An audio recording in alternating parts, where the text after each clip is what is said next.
ધ્વનિ તો ગુજરાત માટે આગામી 48 કલાક હવેના ખૂબ જ ભારે છે। રાજ્યમાં એક સાથે ત્રણ સિસ્ટમ સક્રિય થઈ છે અને તેના લીધે ભારેથી અતિ ભારે વરસાદની આગાહી કરવામાં આવી છે।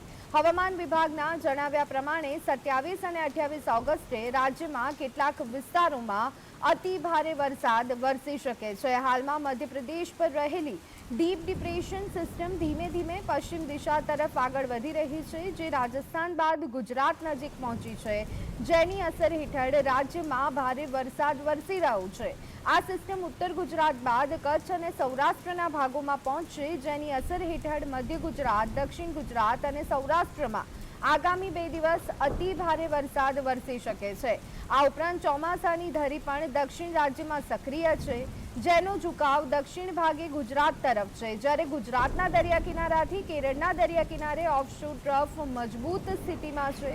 આ ત્રણેય સિસ્ટમના પગલે રાજ્યમાં ભારે વરસાદ થવાની સંભાવના દર્શાવાઈ રહી છે। ખાસ કરીને મધ્ય ગુજરાત, સૌરાષ્ટ્રમાં અતિ ભારે વરસાદની સંભાવના છે। તો આ સાથે જ ઘણા સ્થળો એવા છે કે જ્યાં 50 થી 60 કિલોમીટરની ઝડપે પવન પણ ફૂંકાઈ શકે છે।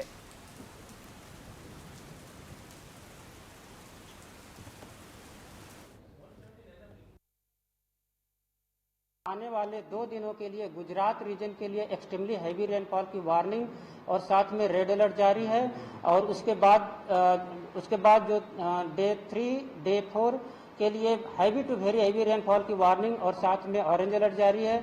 और सौराष्ट्र और कच्छ रीजन की बात करेंगे तो आने वाले 3 दिनों के लिए सौराष्ट्र और कच्छ रीजन के लिए एक्सट्रीमली हैवी रेनफॉल की वार्निंग और साथ में रेड अलर्ट जारी है। और उसके बाद के जो दिन है डे 4, डे 5 में रेन थोड़ा